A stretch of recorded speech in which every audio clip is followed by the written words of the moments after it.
എല്ലാവർക്കും ഈശുമിശിഹായ്ക്കും സ്തുതിയായിരിക്കട്ടെ. പരിശുദ്ധമ്മ ജീവനോടെ പ്രത്യക്ഷപ്പെട്ട ഈ അൾത്താരയിൽ നിന്ന് സാക്ഷ്യം പറയാൻ എന്നെയും എൻ്റെ കുടുംബത്തെയും യോഗ്യയാക്കിയതിനെക്കുറിച്ച് കർത്താവായ ദൈവത്തിനും പരിശുദ്ധ അമ്മയ്ക്കും 1000 നന്ദി പറയുന്നു. എൻ്റെ പേര് പിൻസി. ഇതെൻ്റെ രണ്ടാമത്തെ സാക്ഷ്യമാണ്. ഞങ്ങൾ കാനഡയിൽ നിന്ന് വരുന്നു. ഇതെൻ്റെ ഹസ്ബൻഡ്, ഇതെൻ്റെ 2 മക്കൾ, ഇതെൻ്റെ ബ്രദറിൻ്റെ വൈഫ്, അവരുടെ രണ്ടാമത്തെ കുഞ്ഞ്. ആദ്യത്തെ സാക്ഷ്യം പറയാനുള്ളത്, ഇവൾ രണ്ടാമത്തെ പ്രഗ്നൻ്റ് ആയിരുന്നപ്പോൾ ജസ്റ്റ് വിശേഷമായി എന്നറിഞ്ഞ സമയത്ത് അവൾ എന്നെ വിളിച്ചു പറഞ്ഞു, എനിക്ക് വിശേഷമുണ്ടോ എന്ന് സംശയം, സ്പോട്ടിങ് കണ്ടു എന്ന്. അപ്പം ജസ്റ്റ് ഡേറ്റ് കണക്കൂട്ടി നോക്കിയപ്പോൾ ഏപ്രിലാണ് ഡേറ്റ് വരുന്നത്.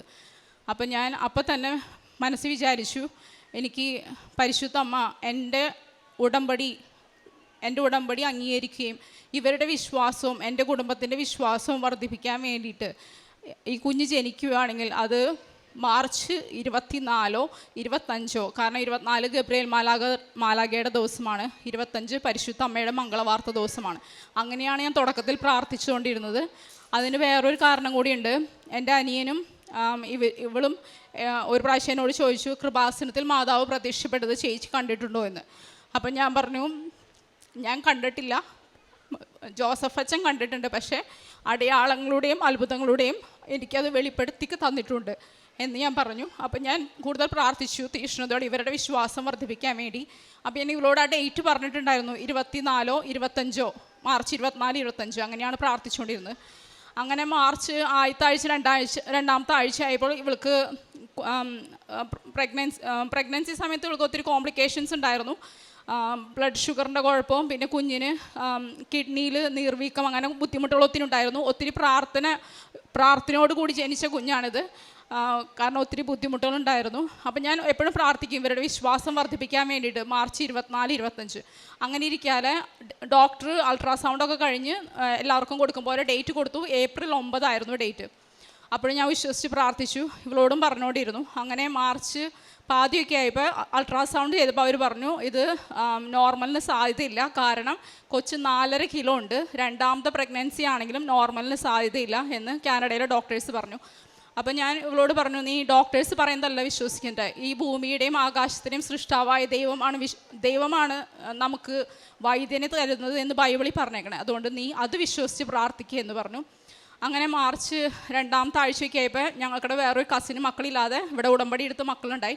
അപ്പോൾ അവൾക്കിടെ ഡേറ്റ് ആയിരുന്നു മാർച്ച് 24, ആ സെയിം വർഷം തന്നെ. അപ്പം ഞാൻ അവളോട് പറഞ്ഞു, മാർച്ച് 24 മാതാവ് വേറൊരാൾക്ക് കൊടുത്തു, നമുക്ക് മാർച്ച് 25 മതി, നീ അങ്ങനെ പ്രാർത്ഥിക്കുന്നു പറഞ്ഞു. അങ്ങനെ അൾട്രാസൗണ്ട് കഴിഞ്ഞു, കൊച്ച് 4.5 കിലോ ഉണ്ടെന്ന് പറഞ്ഞു. കൊച്ച് നോർമൽ ആവില്ല, അതുകൊണ്ട് ഡോക്ടർ പറഞ്ഞു 23-ാം തീയതി ഒരു പ്രൊസീജിയർ ചെയ്തു നോക്കും, 24-ാം തീയതി മരുന്ന് വെച്ച് ഇൻഡ്യൂസ് ചെയ്യാൻ നോക്കും, അത് കഴിഞ്ഞ് 25-ാം തീയതി കൊച്ചിൻ്റെ വെയിറ്റ് അനുസരിച്ച് സിസേറിയന് സാധ്യത ആയതുകൊണ്ട് 25-ാം തീയതി സിസേറിയൻ.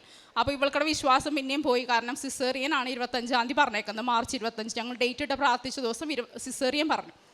അപ്പോൾ ഞാൻ അവളോട് പറഞ്ഞു, നീ വൈദ്യശാസ്ത്രത്തെ വിശ്വസിക്കാതെ ബൈബിളിൽ പറയുന്നത് പോലെ വൈദ്യനെ നൽകിയ കർത്താവിലും വിശ്വസിച്ച് പ്രാർത്ഥിക്കുക, പരിശുദ്ധ അമ്മയിൽ വിശ്വസിച്ച് പ്രാർത്ഥിക്കുക. അപ്പം ഞാൻ പരിശുദ്ധ അമ്മയോട് പറയേണ്ടത്, എൻ്റെ വിശ്വാസം മാത്രമല്ല, എൻ്റെ ഉടമ്പടി മാത്രമല്ല പരിശുദ്ധ അമ്മ അംഗീകരിക്കണേ. അപ്പോഴേക്കും ഇവർ ഓൺലൈനിൽ ഉടമ്പടിയും എടുത്തു. അപ്പം ഞാൻ പറയും, അവരുടെ ഉടമ്പടിയും അമ്മ സ്ഥിരീകരിക്കണേ എന്ന് പറയും. അങ്ങനെ മാർച്ച് 23 പ്രൊസീജിയർ ചെയ്തു. പ്രത്യേകിച്ച് പ്രോഗ്രസ് ഒന്നും ഉണ്ടായില്ല. മാർച്ച് 24 ആ ഹോസ്പിറ്റലിൽ ഫുൾ ബെഡായിരുന്നു, അവിടെ അഡ്മിഷന് ബെഡ് ഉണ്ടായില്ല. അങ്ങനെ 25-ാം തീയതി സമയമെടുത്തു, ഏകദേശം ഒരു 9-10 മണിക്കൂർ എടുത്തു. അന്ന് അവർക്ക് ഒരു ആൺകുഞ്ഞിനെ നൽകി പരിശുദ്ധ അമ്മ ഞങ്ങളെ അനുഗ്രഹിച്ചു. ആ കറക്റ്റ് ദിവസം മാർച്ച് 25 പ്രഗ്നൻസി അറിഞ്ഞപ്പോൾ ഞാൻ ഇട്ട ഡേറ്റാണ്.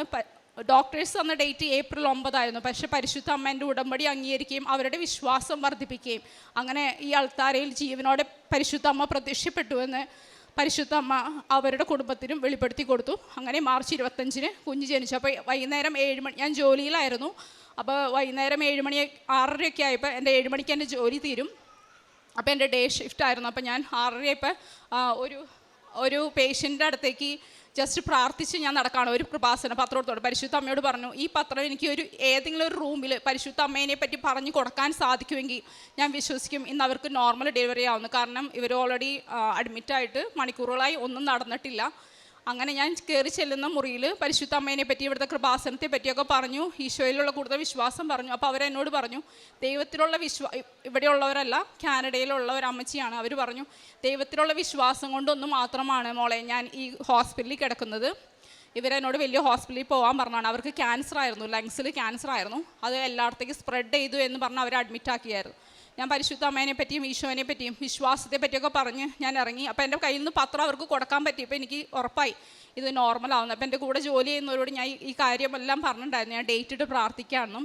അവിടെ കാത്തലിക്കല്ല കൂടുതൽ, മറ്റുള്ള വിശ്വാസികളാണ്, പ്രസ്ബറ്റേറിയൻസൊക്കെയാണ്. എന്നാലും കാത്തലിക്കിനോടും പ്രസ്ബറ്റേറിയൻസിനോടും ഞാൻ പറഞ്ഞു. അപ്പോൾ എൻ്റെ കൂടെയുള്ള ഒരു നേഴ്സ് എന്നോട് പറഞ്ഞു, പിൻസി ഓൾറെഡി 7 മണി ആവാറായി, ഇനി 5 മണിക്കൂറാണ് നിനക്ക് ബാക്കിയുള്ളൂ മാർച്ച് 25.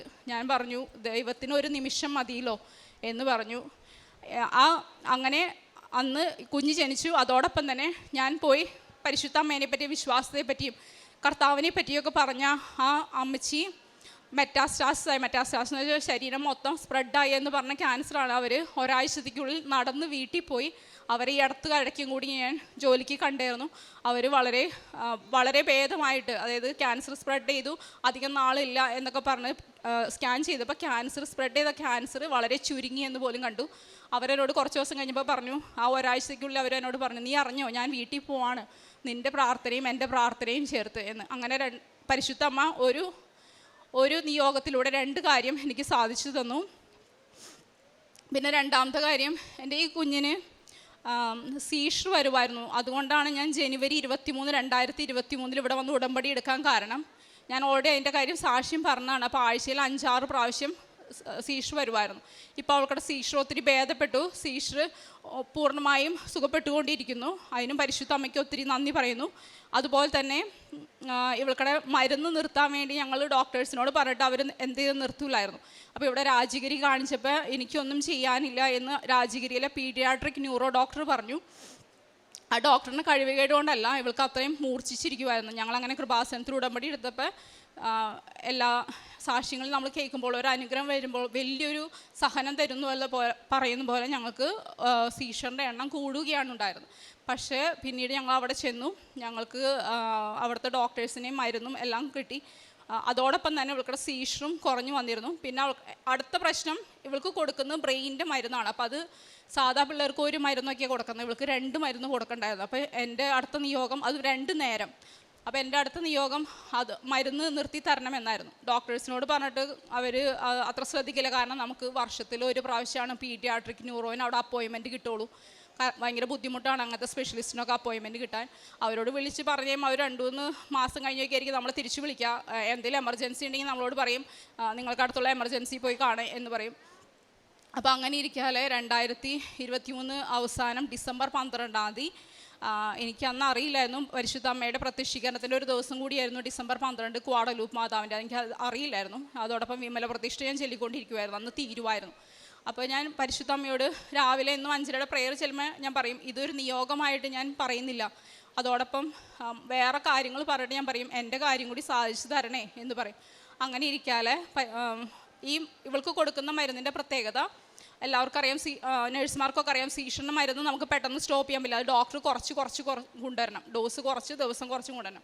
പരിശുദ്ധ അമ്മയോട് ഈശോയോട് ഞാൻ പ്രാർത്ഥിക്കാൻ തുടങ്ങി, നിങ്ങളാണ് ആ വൈദ്യനെ എനിക്ക് തന്നത്, നിങ്ങൾ തന്നെ ആ മരുന്ന് എനിക്ക് കുറച്ച് തരണം എന്ന് പരിശുദ്ധ അമ്മയോട് പ്രാർത്ഥിക്കാൻ തുടങ്ങി. അങ്ങനെ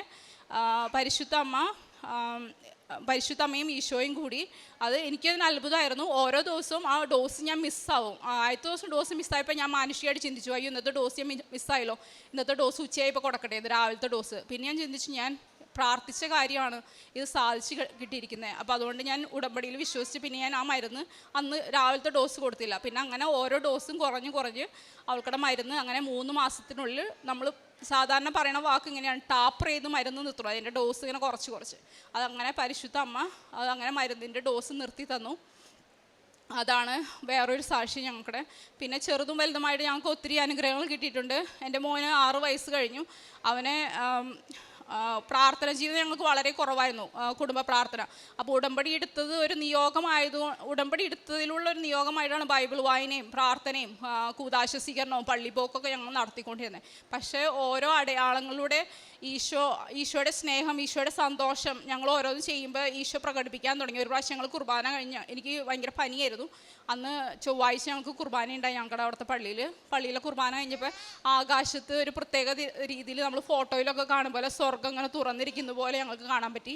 അപ്പോൾ അതിനുശേഷം പരിശുദ്ധ കുർബാന എത്ര വയ്യായികയാണെങ്കിലും മുടക്കാതെ പോകാൻ ഞങ്ങൾ ശ്രമിക്കാൻ തുടങ്ങി. പിന്നെ നേരത്തെ പറഞ്ഞ പോലെ എൻ്റെ മോൻ 6 വയസ്സ് കഴിഞ്ഞു, അവനായാലും വിശ്വാസമുണ്ട്. അവൻ്റെ ഒരു പല്ല് പോയിട്ട് ഇപ്പോൾ ഒരു വർഷമാവാണ്, ആ പല്ല് എന്ത് ചെയ്താൽ വരുന്നുണ്ടായിരുന്നില്ല.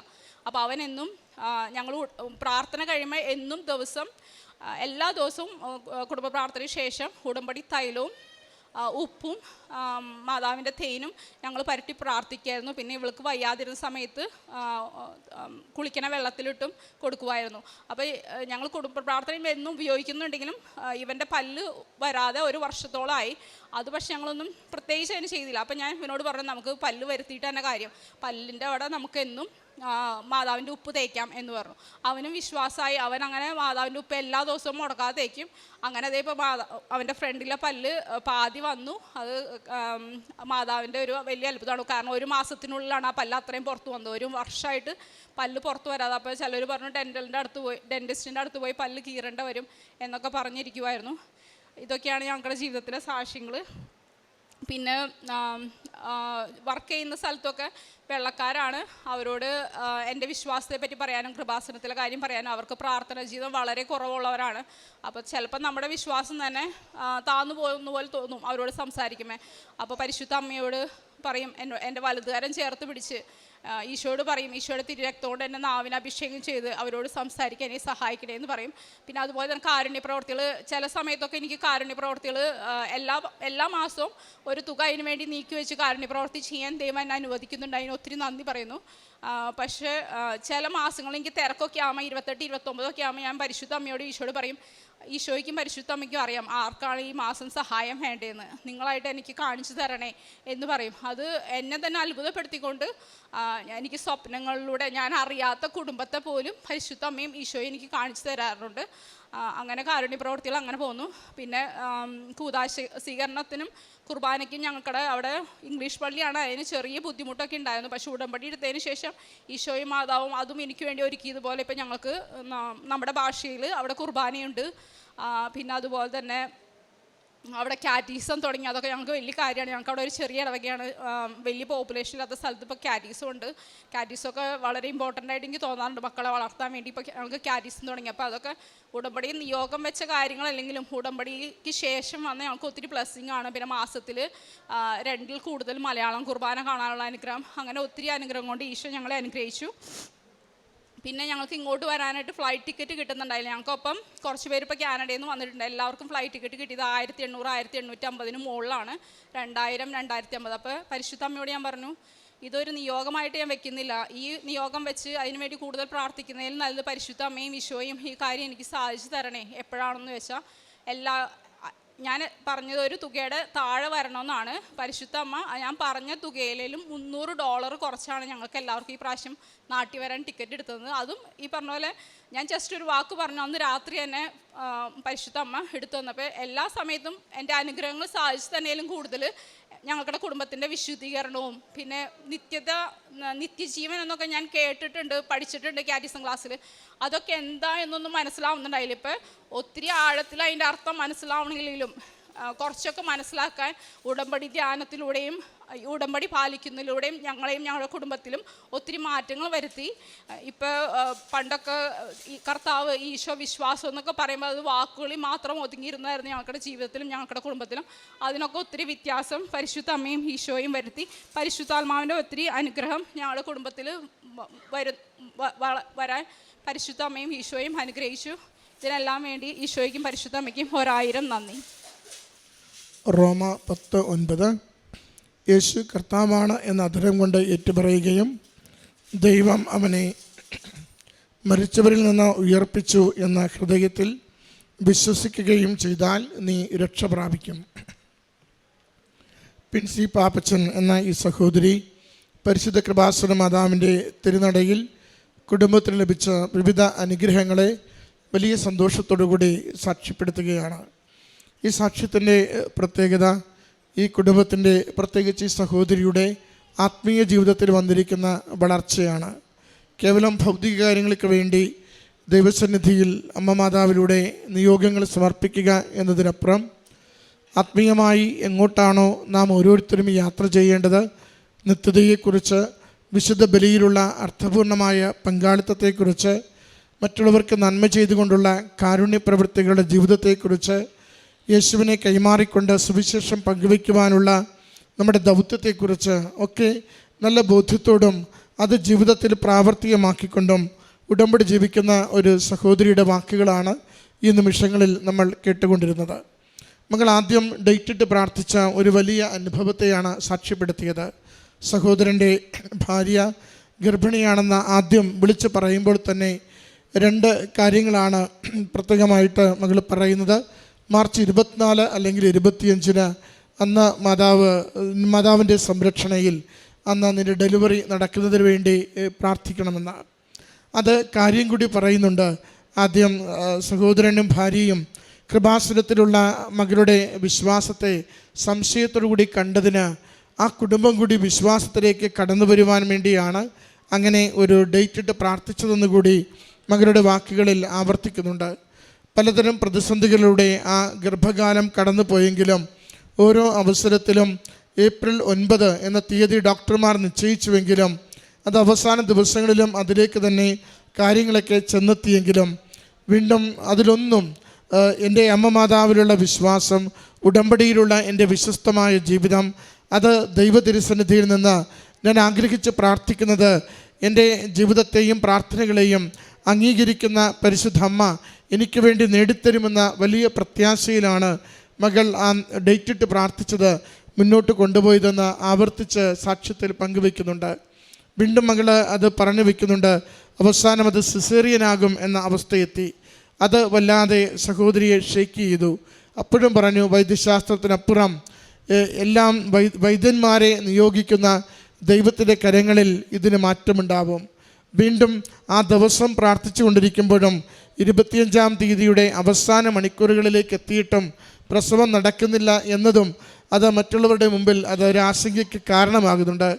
കാരണം ഈ സാക്ഷ്യത്തിൻ്റെ ഒരു ക്വാളിറ്റി എന്ന് പറയുന്നത് അവൾ ഇതെല്ലാവരോടും ഈ ഡേറ്റ് പറഞ്ഞു എന്നുള്ളതാണ്.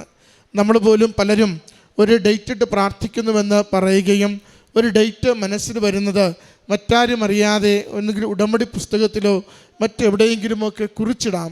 കിട്ടിക്കഴിയുമ്പോൾ ഞാനിത് അന്ന് കുറിച്ചിട്ട് എന്ന് പറഞ്ഞ് സാക്ഷ്യപ്പെടുത്താറുണ്ട്. പക്ഷേ ഇതിൻ്റെ പ്രത്യേകത ആദ്യത്തെ നിമിഷം തന്നെ മകളിത് ആദ്യം സഹോദരിയോട്, പിന്നീട് മറ്റുള്ളവരോട് എല്ലാവരോടും ഈ മാർച്ച് 25 എന്ന ഡേറ്റ് മംഗളവാർത്ത തിരുനാളിൻ്റെ പരിശുദ്ധമ്മയുടെ പ്രത്യേകതയുള്ള ഒരു ദിവസം അതെല്ലാവരോടും പറയുന്നു എന്നുള്ളതാണ്.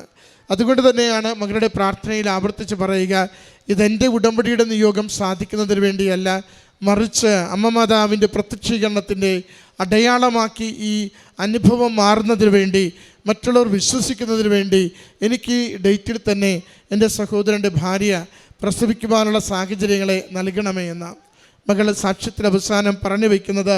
അവസാന മണിക്കൂറുകളിൽ ആ 25-ാം തീയതി തീരുന്നതിൻ്റെ അവസാന മണിക്കൂറുകളിൽ നോർമൽ ഡെലിവറി ആയിട്ട് ആരോഗ്യമുള്ള കുഞ്ഞിനെ അമ്മ മാതാവ് തിരുക്കുമാരനിലൂടെ ഈ കുടുംബത്തിന് സമ്മാനിച്ചുവെന്നാണ്. അത് വളരെ ശ്രേഷ്ഠമായ ഒരു സാക്ഷ്യമാണ്. കാരണം ആദ്യം മുതൽ തന്നെ ഒരു ഡേറ്റ് ഇട്ട് പ്രാർത്ഥിക്കുക, ഒത്തിരി പ്രതിസന്ധികൾ അതിലേക്ക് ചേർന്ന് വരിക, ആ പ്രതിസന്ധിയുടെ നിമിഷങ്ങളിലൊന്നും പതറാതെ ആദ്യം എടുത്ത അമ്മ മാതാവിലുള്ള വിശ്വാസത്തിൽ അടിയുറച്ച് നിന്നുകൊണ്ട് മുന്നോട്ട് പോവുക. അതിനോട് ചേർന്ന് തന്നെയാണ് മറ്റ് സാക്ഷ്യങ്ങൾ പറയുക. അതിൽ കുഞ്ഞിൻ്റെ പല്ല് മുളയ്ക്കുന്ന കാര്യം, ഏതാണ്ട് 1 വർഷത്തോളം മുളയ്ക്കാതിരുന്ന പല്ല് ഉപ്പ് ഇട്ട് 1 മാസം പ്രാർത്ഥിക്കുമ്പോൾ 1 മാസത്തിനുള്ളിൽ പാതി വളർച്ചയിൽ ആ പല്ല് മുളച്ചു വരുന്നതിനെ സാക്ഷ്യപ്പെടുത്തുന്നുണ്ടായിരുന്നു. ഭൗതികമായ ഈ നന്മകൾക്കൊപ്പം ആത്മീയമായ പക്വത, വളർച്ച, അമ്മ മാതാവിലുള്ള ആശ്രയത്വം, കൂടുതൽ ദൈവാനുഭവങ്ങളിലേക്ക് ഉയരുവാൻ വേണ്ടി അമ്മ ഒരുക്കി കൊടുത്ത വഴികൾ, മറ്റുള്ളവരോട്, രോഗികളോട്, മറ്റുള്ളവരെ ശുശ്രൂഷിക്കുന്നവരോട് പരിശുദ്ധ അമ്മയെക്കുറിച്ച് പറയുവാനുള്ള സന്തോഷം പറയുന്നുണ്ട്. അവർ ദൈവവിശ്വാസം കുറവുള്ളവരാണ്, പറയുമ്പോൾ തിരികെ നെഗറ്റീവ് എനർജിയാണ് വരാറുള്ളത്. എങ്കിലും അതൊന്നും പരിഗണിക്കാതെ ഞാൻ കൃപാസന മാതാവിനെക്കുറിച്ച് പറയുകയും കൃപാസനം പത്രം കൊടുത്തുകൊണ്ട് അവർക്ക് വേണ്ടി പ്രാർത്ഥിക്കുകയും ചെയ്യുമ്പോൾ അവരിൽ വരുന്ന മാറ്റങ്ങൾ പോലും ഞാൻ നിരന്തരം കണ്ടുകൊണ്ടിരുന്നുവെന്ന. പ്രിയമുള്ളവരെ, ഉടമ്പടി ജീവിതം ദൈവകരം പിടിച്ചുകൊണ്ടുള്ള ഒരു യാത്രയാണ്. ഉടമ്പടി ജീവിതം ദൈവം അനുഗ്രഹിക്കുന്നുവെന്ന ഉറപ്പുള്ള വിശ്വാസത്തോടു കൂടിയുള്ള പ്രാർത്ഥനയാണ്. ഉടമ്പടി ജീവിതം വിശ്വസ്തയോടുകൂടി ദൈവസന്നിധിയിൽ നാം വ്യാപരിക്കുമ്പോൾ നമ്മുടെ ഏതൊരു പ്രതിസന്ധിയുടെ അവസരത്തിലും ദൈവം കൈവിടാതെ നമ്മളെ സംരക്ഷിക്കുകയും സഹായിക്കുകയും ചെയ്യുമെന്ന് ഉറപ്പ് തരുന്ന ഒരു പ്രാർത്ഥനാ പ്രവൃത്തി ജീവിതമാണ്. അതിൻ്റെ സാക്ഷ്യമാണ് ഈ കുടുംബം ഈ അൾത്താരയിൽ പങ്കുവയ്ക്കുന്നത്. നമ്മുടെ കുടുംബങ്ങളെയും ജീവിത സാഹചര്യങ്ങളെയും അമ്മ മാതാവ് ഉടനടി പരിഹരിക്കുവാനും പ്രശ്നങ്ങൾ പരിഹരിക്കുവാനും സഹായിക്കുവാനും വേണ്ടി കണ്ണീരോടെ പ്രാർത്ഥിക്കാം. അമ്മയുടെ കരം നമ്മളെ ചേർത്ത് നിർത്തും. ഈശോയുടെ സംരക്ഷണം അനുഗ്രഹമായി നമ്മുടെ ഓരോ കുടുംബത്തിലും അനുഭവിക്കുവാൻ സഹായിക്കുകയും ചെയ്യും. കരങ്ങളടിച്ച് ഈ സാക്ഷ്യം അമ്മ മാതാവിനും തിരുക്കുമാരനും സമർപ്പിക്കാം. അത്യപൂർവ ദൈവാനുഭവങ്ങൾ ഇനി നിങ്ങൾക്കും സ്വന്തം. ഈ യൂട്യൂബ് ചാനൽ ഇതുവരെ സബ്സ്ക്രൈബ് ചെയ്തിട്ടില്ലെങ്കിൽ ഇപ്പോൾ തന്നെ സബ്സ്ക്രൈബ് ചെയ്യുക. ഈ വീഡിയോ ഇപ്പോൾ തന്നെ നിങ്ങളുടെ സുഹൃത്തുക്കൾക്ക് ഷെയർ ചെയ്തുകൊണ്ട് കർത്താവിൻ്റെ പ്രേക്ഷിതരാകുക.